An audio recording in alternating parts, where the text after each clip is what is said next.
Yippee-ki-yay, Santa lovers. It's that festive time of the year once again. So what else? It's time for our 2023 Christmas special of that song from that movie.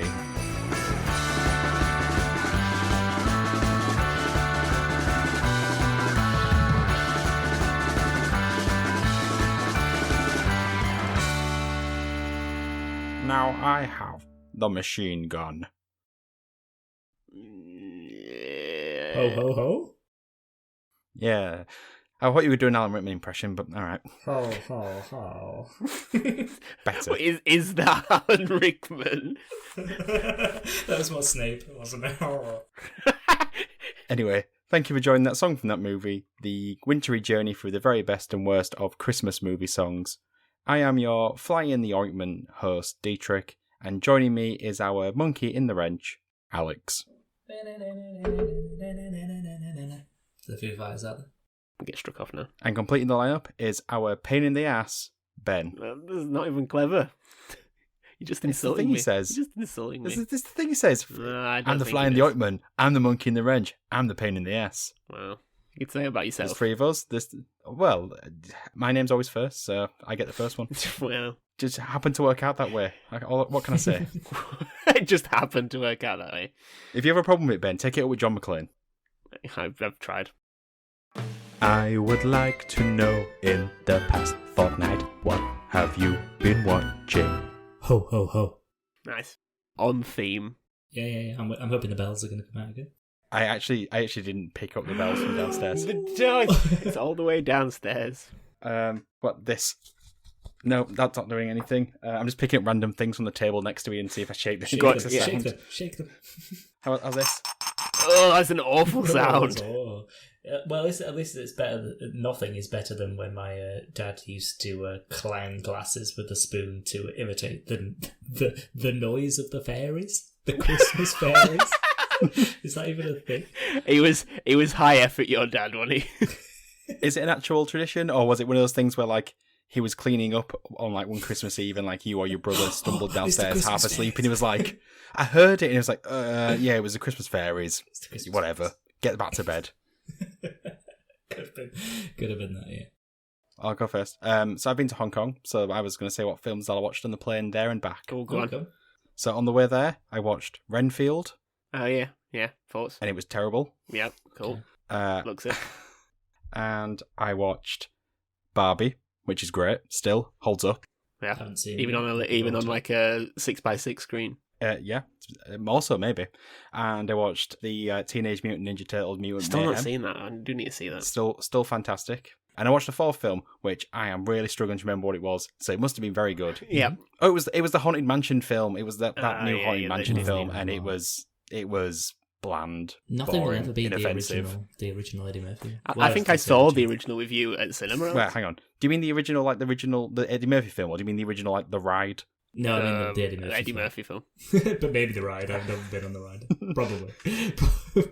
That's probably the pinnacle. It probably should have stopped at the ride, I imagine. I agree. It's not great.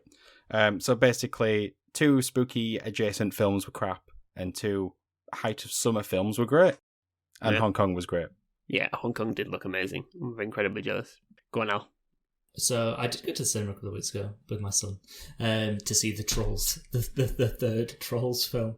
I think it's called Band Together, but I could be wrong. No, you're right. It's Band Together. Yeah, it was what you would expect. Dee's very up to date on the Troll CU. I've just seen the advert for it like 15 times today.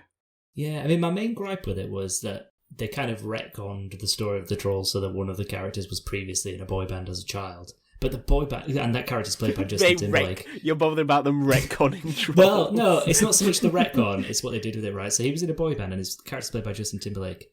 But the boy band was not played or voiced by the rest of NSYNC. But the rest of NSYNC were in the film later in it. So you're annoyed that they could have been in alongside JT, but Well, it weren't. made more sense. Yeah, it would have made more sense, wouldn't it? Like, why have them in the film if they weren't going to be in those roles? I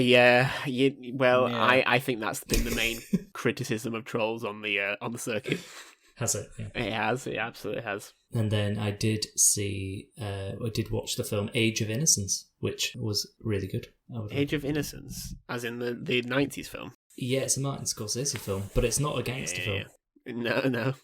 No, very much not. It would have been interesting if there was a gangster. Yeah. A gangster. How many members of NSYNC are in the film? None. It was Daniel Day-Lewis in NSYNC. Daniel. Yes, and Winona Ryder. But not Mekhi Phifer though.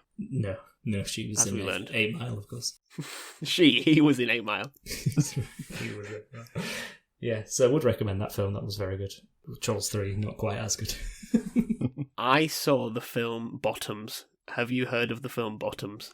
Now, is this a movie as in Hotel Paradiso? Yeah. No. Like Rick Mayall, Ed Edmondson. No, it's not. It is a film. It's like a sort of a high school comedy, like a modern high school comedy. It's very, very good. Very weird. It's like a satirical sort of teen comedy of a modern era. Have you seen Booksmart? Yes. Yeah, it's kind of like that ilk. Like I guess a modern twist on the not another teen movie style.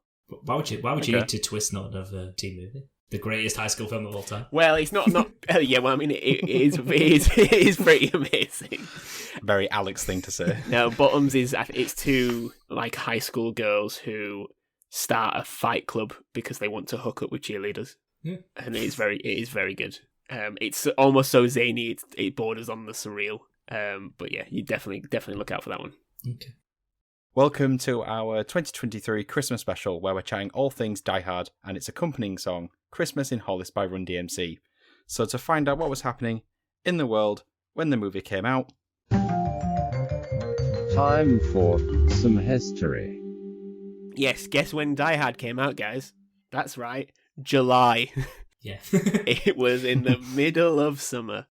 July 1988, to be exact.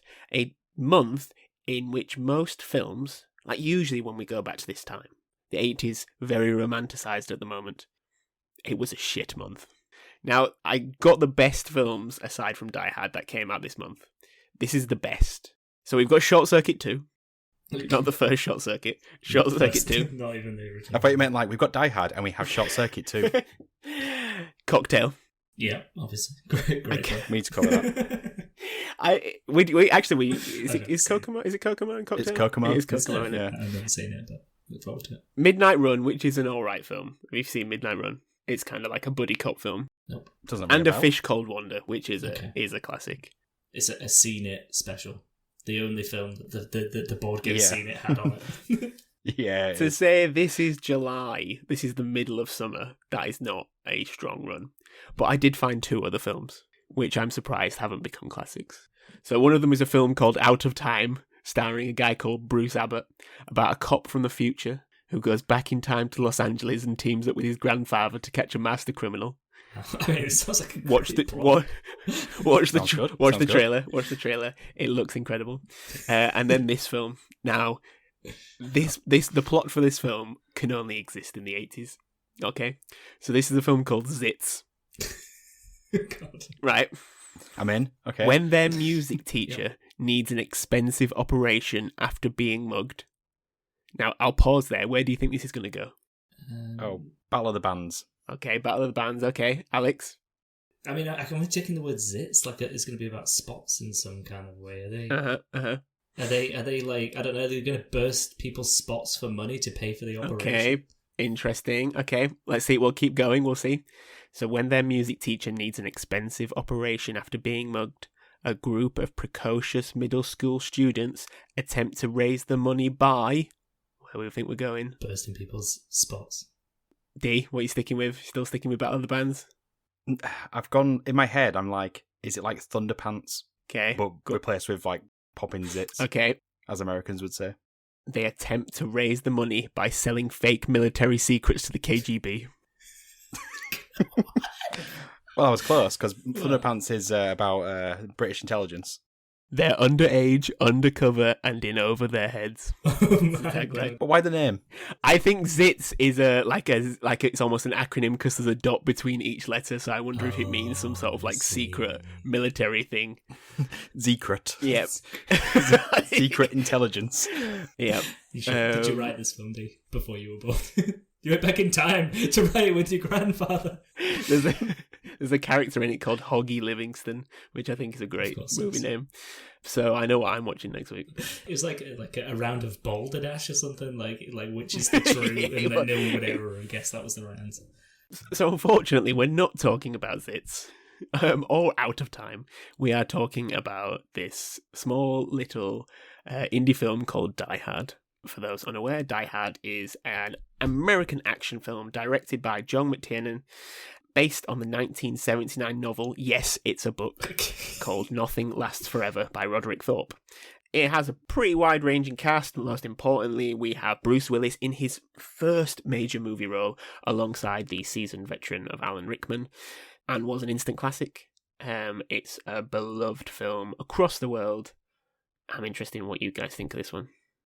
Yeah, I mean, it's for my money, it's just a simply fantastic action movie. Yep. Maybe one of the all-time great action movies. I mean, it's a movie so incredibly ingrained in pop culture that I was actually having a little bit of like a hard time, like almost like a crisis, remembering if I'd even seen the movie before, or if I'd seen and remembered other things like an episode of Brooklyn Nine-Nine or the paintball episode of Community. Mm-hmm. But as soon as I loaded it up on Disney Plus, sponsor us, and stuck Die Hard on the other day, it all came flooding back to me. It's like a near-perfect action movie where the hero isn't some like whacked out on steroids, taking on an army himself, American badass. It's just some regular Joe, like a man of the people like me or Alex. Just like you do. Not me, though. Not me. So he's not unflappable, and I mean this by like 80s action movie standards, so it's on a curve. But it's like he's fallible. He doesn't have a lightning quick wit. He's just quoting some movies to sound tough. EPI, mate. Mother clucker. Exactly, yeah. He's just some guy intent on surviving until someone else can swoop in and save the day. And that just adds to how good of a film this is. I love the fact that like the fights are clumsy, gets his ass beaten bloody. But he keeps going on, keeping on, playing for time, making terrible decisions like becoming a TV dinner, but ultimately survives.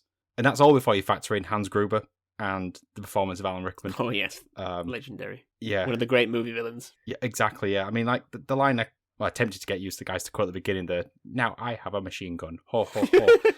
Could you think of another actor, and I put in my brackets here, make Ben do impressions of other actors saying this line, but can you think of another actor that could say that line, and it doesn't sound comedic, but it still sounds like a funny line? I can only nothing here is going to work. What about Morgan Freeman? Have we tried to do Morgan Freeman? I forget. Was that the one that I used to do terribly? I don't know. We're gonna. I'm not even attempt it. I'm not doing it. No.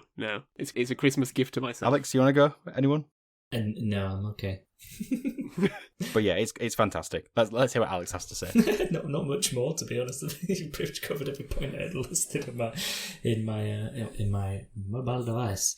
It's a very good action film. Probably is up there with the very best. I think the 80s and 90s were kind of this sort of they were the decades that made these kind of films, weren't they? But I do think this one does stand out, and I think it is for the reasons you said about. He's not an Arnie, he's not Sylvester Stallone, it's not one man taking on 1,000 people in a jungle, just using like his bare arms and a machine gun. It's more tactical, and I think like I was similar to you in that I thought I'd seen this film, but actually when I watched it a couple of years ago, I realised that I hadn't seen it at all, and actually I had only seen it through a pop culture lens.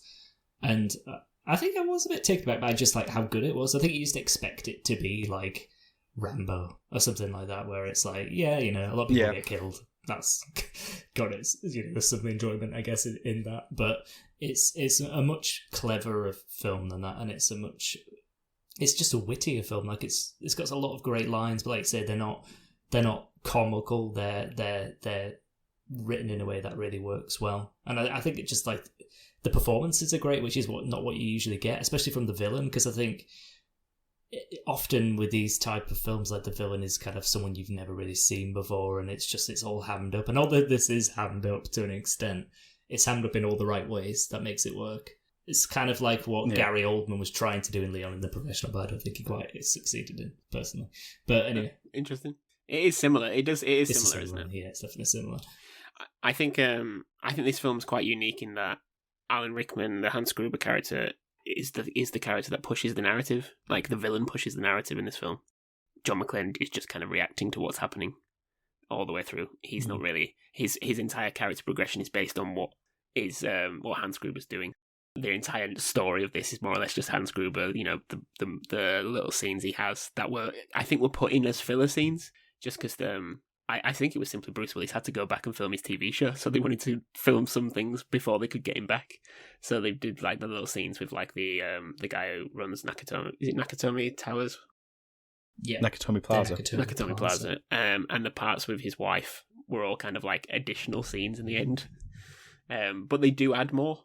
But it's always away from John McClane. He's just reacting. He's just mostly in air vents, losing clothing, and saying witty one-liners. I think this film's incredible. I think you can watch it any time of the year. It's an easy watch, but I do feel the stakes. You know what happens, and it's still fairly paint by numbers. But there's an element of I think it's the progression, the classic. Did anyone ever play the video game? Yes. There's the element of moving through the tower and moving that progression upwards and onwards, which is just fantastic. Yeah, it is. What it does, you do feel like it's constantly ticking and moving at a good pace, which is always great. So yeah, this was Bruce Willis's first big movie role. He'd done a few other kind of lesser known films. He was mostly a TV actor. He also had an album just before this one called The Return of Bruno from 1987. Have a listen to it. His cover of Under the Boardwalk is a standout. I've heard it before. Yeah. So, he got to number 59 in the US. So it's not terrible. But he was not the first choice. He was not a well-known name. Can we guess who the other choices for an action movie of the 80s would have been? Arnold Schwarzenegger, Sylvester Stallone. There you go. That's one. That's the one. Kevin Bacon. Seagal. There was no Seagal, fortunately. There was no Jean-Claude Van Damme. There was no Jean-Claude Van Damme. Al Pacino, we could have done Al Pacino. Al Pacino was rumoured, yeah. Al Pacino would have been an interesting one. It would have been a different vibe, wouldn't it? Al Pacino would have been a lot more angry in those vents. Do you want to do Now I Have a Machine Gun like that? Yeah. What do you got? Attica! I'll take a flamethrower to this place. Yes, nice. There we go. Richard Gere, Clint Eastwood, Harrison Ford, Burt Reynolds, Mel Gibson. Yeah, God, you can see Mel Gibson in this film. Yeah, definitely. You can really see Mel Gibson in this film, can't you? It feels like it was written for Mel Gibson. Was he the person they intended to be in this film? He didn't say. The most often cited is Stallone and Arnie, but I think that's just simply because they were the 80s action stars. And as Dee put it, the difference is they are almost untouchable throughout their films. And almost it's slapstick in that, like, especially when you look at the Arnie films. Like, you watch Commando back, he is just destroying everything. You know, he is never going to lose. And even some of the Stallone ones, like you watch Cobra, and it's just hilarious, just how ridiculous these characters are. And John McClane is the fallible protagonist, which I think it did well for just the genre in general. I don't know if there was fatigue. I don't know what the numbers were, but I think Arnie turned it down because he was doing Twins. So, you know, it probably would have been an Arnie film. Oh, yeah. Another great film, to be fair. I would have wanted to lose twins, so yeah. I'd rather stay in a world where twins exist. Yeah. Bruce Willis and Danny DeVito. Yeah. That wouldn't have worked. They're too believable as twins, that's the problem. What about the idea of, like, twins is it's just Danny DeVito and he's talking to nobody. All the scenes where it's Arnie are just like a brick wall. It's quite scary. It's like some sort of psychosis. Oh, have you ever seen that thing where... This is a bit of a tangent, sorry. No. If you take the Garfield comics and get rid of Garfield, they're like incredible. Oh, I think I've heard this. So it's just John speaking to himself, and it creates this like incredibly sad comic every day, and it's really like thought provoking. I don't know how. Dodgy lasagna. I know how they do it. They just get rid of him. I mean, like, I don't know how the Garfield writers can write things that work better without their main character. Very true. But anyway, sorry, that was a bit of a tangent. The film was pitched as Rambo in an office building, which I think, even though it is based on a book, that's basically what it is. Well, no, because if it's Rambo in a a skyscraper, whatever you just said, he would have just kicked the front door down and started shooting. Well, maybe, yeah. There'd also be like 50,000 more people in there. There'd like 100 people per floor, just like mowing them down with arrows and machine guns. Yeah. The opening scene would have been the SWAT going in and failing, and then him kicking down the door and doing it himself. Yeah, maybe. So, even though Willis was just a TV actor, he was paid $5 million, which made him one of the highest paid actors in Hollywood. I have no idea. His agent was Swish. Even though the film did well commercially, the initial reviews on release were mixed. And a lot of criticism was about the violence. Is this film overly violent compared to some of the other films of the time? In my head, it seems quite tame. Yeah, but I don't know if you're looking at that through today's lens. Well, yeah, that's the thing. We have. I don't know. I think it's because it draws you in and makes you feel like it's a very serious film. I think that's part of it. Yeah. Well, I'm going to say, is it because it's a bit more grounded? Like, when, let's use Rambo again, when Rambo's killing a faceless person for the 50th time in a film, there's a point where they stop being human. Yeah. Where in this film, all the characters, they're real humans that you can tell why they're there and what they're doing. Yeah. Not just somebody pretending to hold a gun in the background of a scene. Yes. It is the classic, though. They do send the henchmen one after another, which I always think is a classic. Always push in pairs. Yes, always push in pairs. There was a criticism of Willis's performance. There was a lot of praise for Rickman. But I think Bruce Willis is fantastic. Yeah, I think Bruce Willis is strong enough in this film that it's almost like he doesn't allow Alan Rickman to steal every scene. Yeah, he can hold his own. Well, I mean, it sounds like the script was pretty loose. Like they added, I think it was Alan Rickman was just one day like making jokes on set with an American accent, and they're like, "Wow, that's a good American accent," and they just redid that entire ending for him. Then because they didn't know how to get him and McClane together, like in a good, clever way, and they thought, "Oh, well, we'll just have him pretend that he's American."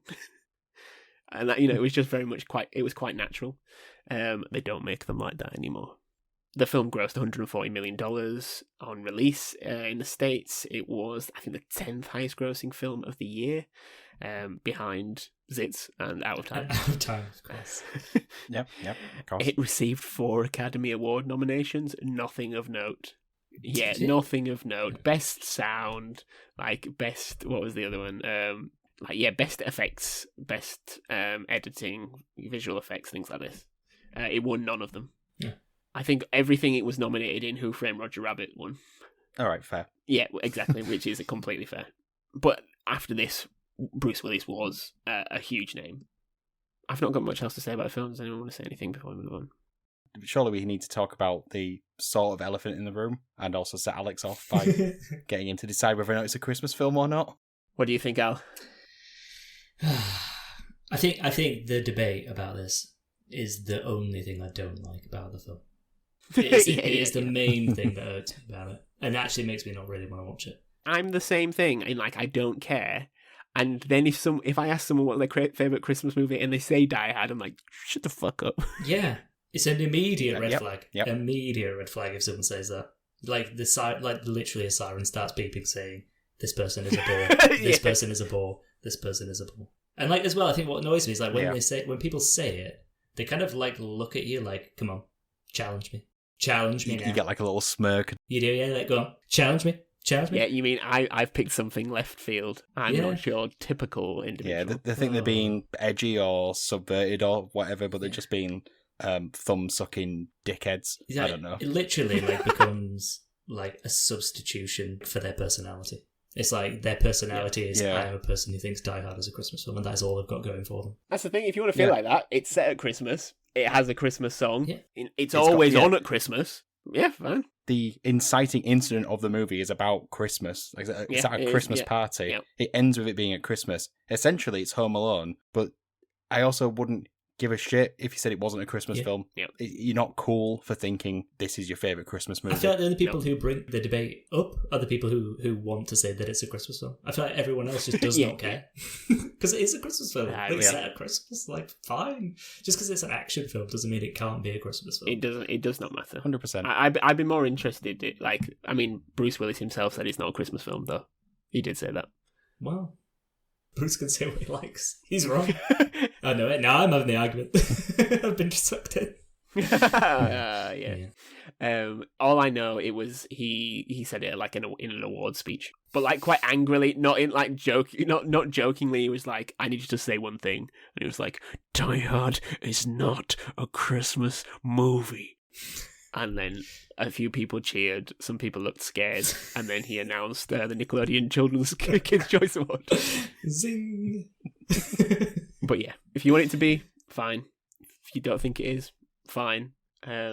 It's always, for the rest of your life, it will be on at Christmas.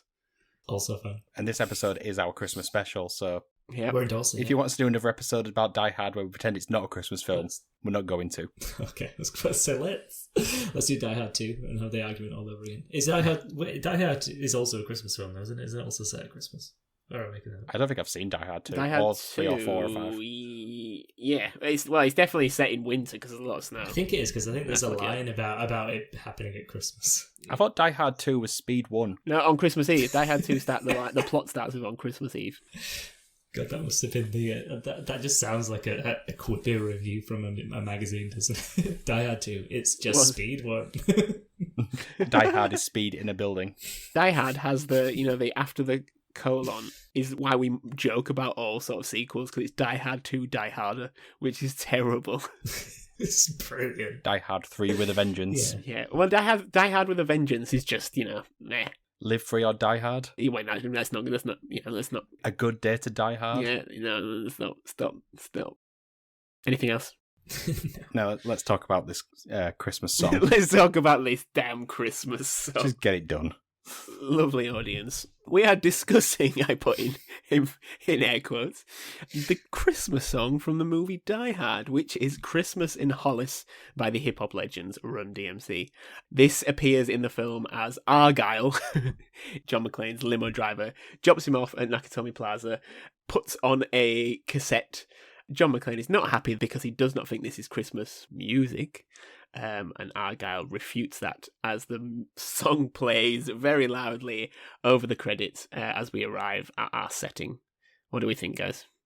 Well, I always do tingle a little bit when I discover a Christmas song that I've never heard before, and this is definitely a Christmas song that I've never heard before. So that's something. That's pretty much the only positive thing I'd say about it. Alex goes through his notes and thinks of the one thing he's written down. I mean, the lyrics, the story. I mean, I enjoyed the story of it. Like where it's got a beginning, it's got a middle. Christmas in a park. He thinks it's a scary dog. It's an ill reindeer, something along those lines. Yep. Then he finds the wallet of the man, and it's like, oh my god, it's Santa, and he's left all this money, but I'm not going to keep it, no, because that wouldn't be right. So I'm going to send it back to Santa, who just gives him it anyway. And it's like, oh no, it was a present for me all along. Because the last thing, that's what's his name? Santa. What's his bloody name? Rev Run. Run, yeah, Rev Run. Rev Run. That's the last thing he needs is more money. But they were absolutely. Well, what I loved so much about it is in the video was like the money under the tree was like a bag with like a dollar sign on it as if it had been robbed. Yeah. So it's like had Santa robbed it from a bank to give to Rev Run. What's it like with this kind of, the b-boy sort of era of rap music, the early rap music? It is very of its style. Mm-hmm. It's the Will Smith good clean rap. I think this might be the cleanest of clean raps that has ever existed. And it's very funny when I think the people are trying to seem very badass when they're singing about eggnog.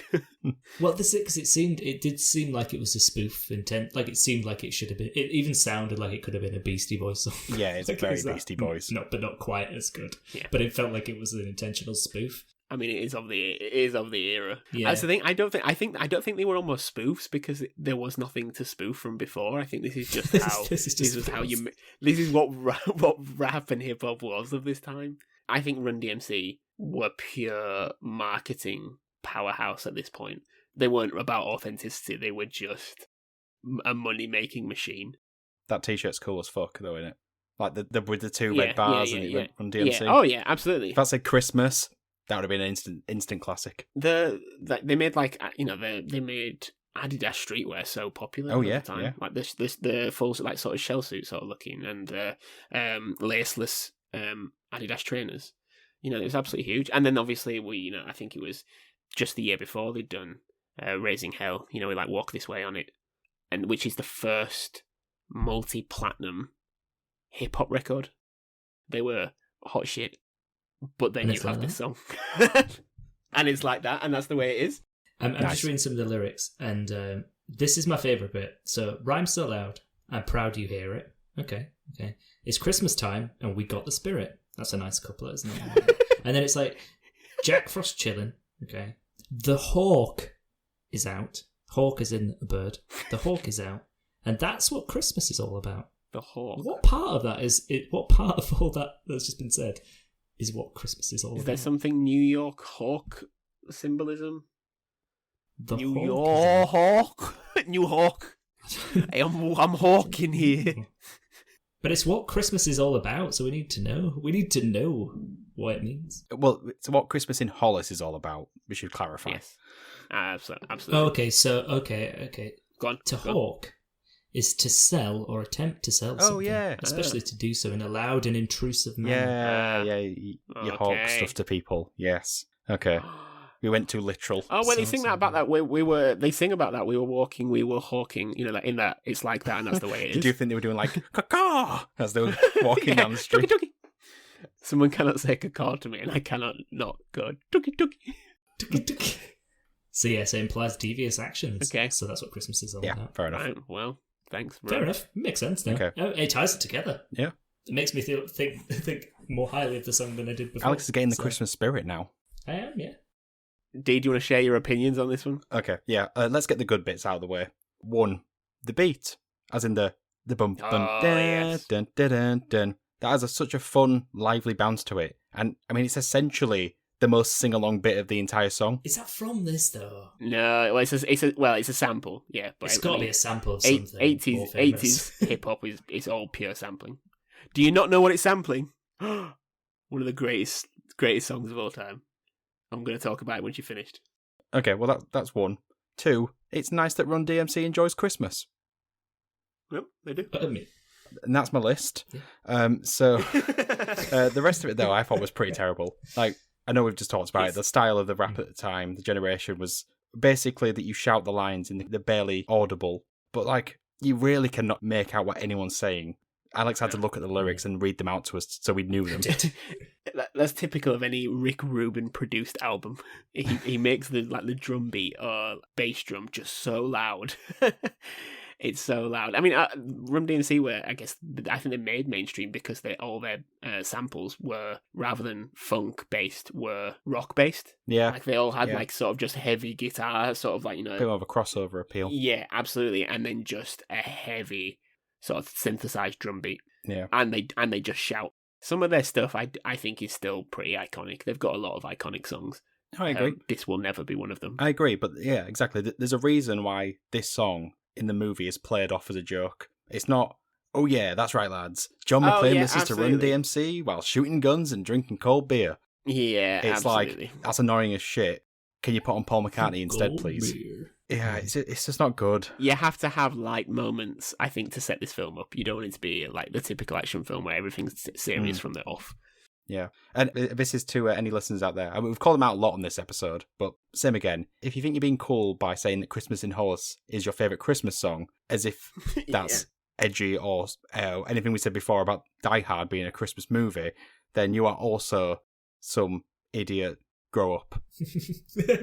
Merry Christmas. Merry fucking Christmas. If you're wanting some sort of Christmas rap, listen to Christmas on Death Row album. Or Goldilocks and Shane. with such great songs as Santa Goes Straight to the Ghetto by Snoop Dogg. What about Proper Crimbo? It's got a Crimbo. rap in there. Yeah, or Little John and the Kool-Aid Guy, Yes. which is an absolute instant classic. Oh yeah, and I probably should, just for people keeping score, this song obviously did not make it onto mine and Alex's Christmas playlist. Well, good to know. Good to know. I mean, we're saying this like, you know, it is a bit tongue-in-cheek. It was on a Christmas charity compilation album. That's what it was originally made for, called A Very Special Christmas, which was to help benefit the Special Olympics. So they did it for a good cause. I'm glad something good came out of this song. Run DMC are huge. The song did quite well the Christmas before. It's in good spirits, and that's what I'll give it. This is a travesty. It won Rolling Stone's Best Video of the Year in 1987. No. And do you know what it beat? Go on. It beat Michael Jackson's Bad I was going to say Thriller. Do you know who directed Michael Jackson's Bed? Spielberg? Ridley Scott. No, Scorsese.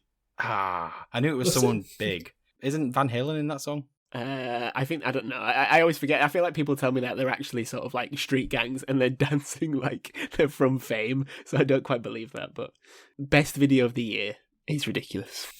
It's a fun video. I mean, it's the best part about the song. It's the best part about it. Yeah. Well, yeah, I suppose. Right. The last thing I want to say though. So the sample, the beat that you mentioned. Dun, dun, dun, dun. Yes.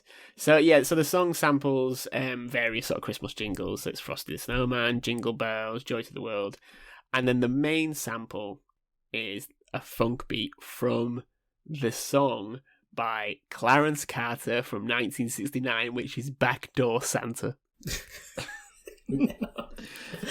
Now, this is a well-known song. You will have heard this. It's used on so many films. I'm pretty sure Tarantino's used it in a film. But do you want to know some of that? This is 1969, okay? This is the 60s. Do you want to know some of the lyrics from Backdoor Santa? Yeah, please. Yes, Okay. yes. I ain't like old Saint Nick. He don't come but once a year.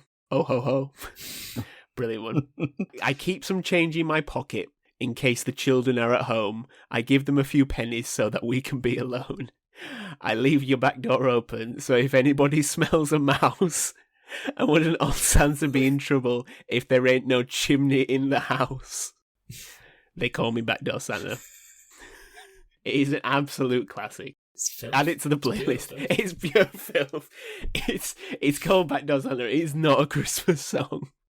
It sounds like a Christmas song. And how would Alan Rickman sing this song? They call me Backdoor Santa. Oh, clemency. Brilliant. Oh.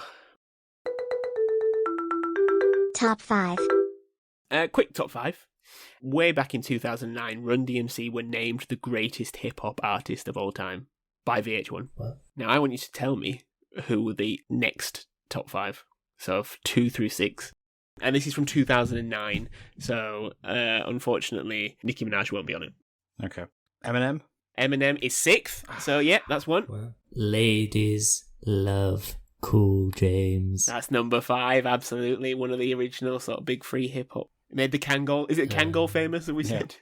NWA? NWA? Nope. Public Enemy? Public Enemy number 2. You're doing well, guys. Wu-Tang Clan? Nope. 2 more. Missy Elliott? Outcast? Outcast? Is that hip hop? Outcast, yeah, would be, but they're Outcast are 21. Oh, right. Ja Rule. Ja Rule is... No, I can't... I'm not even going to scroll down to see if Ja Rule is on this list. Buster? Nope. Buster Rhymes. You need to think bigger. You're missing some very obvious. And if you get one, you'll get the other. Dr. Dre? Dr. Dre was 7th. Dr. Dre was 7th. Snoop Dogg? Nope. Little John and the East Side Boys? Tupac? Tupac and Biggie? Tupac and Biggie. Well done. 3 and 4. Tupac was 3rd. No offense, East Coast. What a lovely Christmas themed top 5. Do you want to do movie or song? Christmas movie or Christmas song? Is there any need? I think this might be the quickest we ever do. Go. So, yeah, Alex, Christmas movie or Christmas song? Movie. Christmas movie, Alex.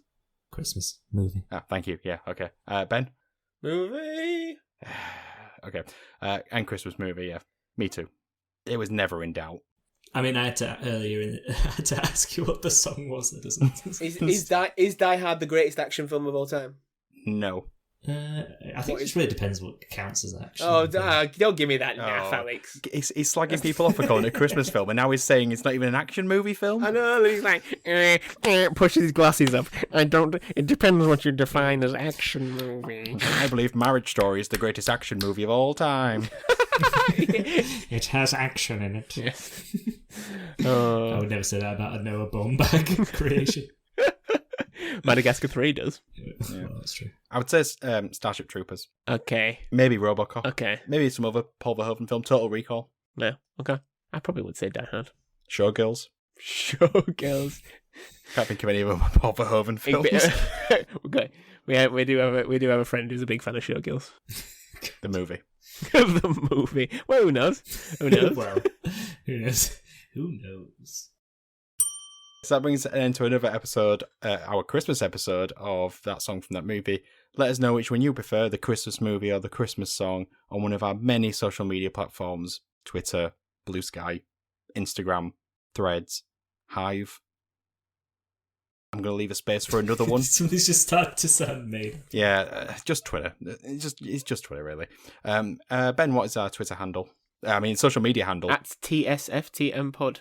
Thank you. So you can help the podcast in many ways, and one of those ways is by sharing this on a random subreddit. But Alex, what random subreddit should they pick this week? Sean Coombs. I'll be glad to hear that we did not pick him at any point during our top 5. So you can also help the podcast by telling your friends, leaving a 5-star review wherever you listen to this podcast, buying our merch, signing up to our Patreon.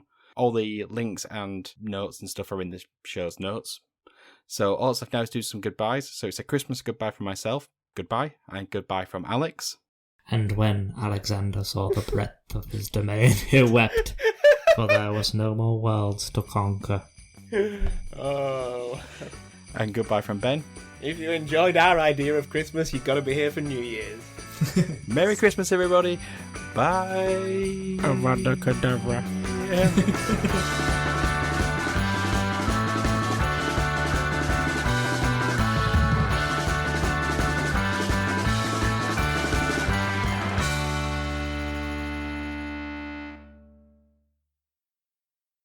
Use my own spells against me, Potter.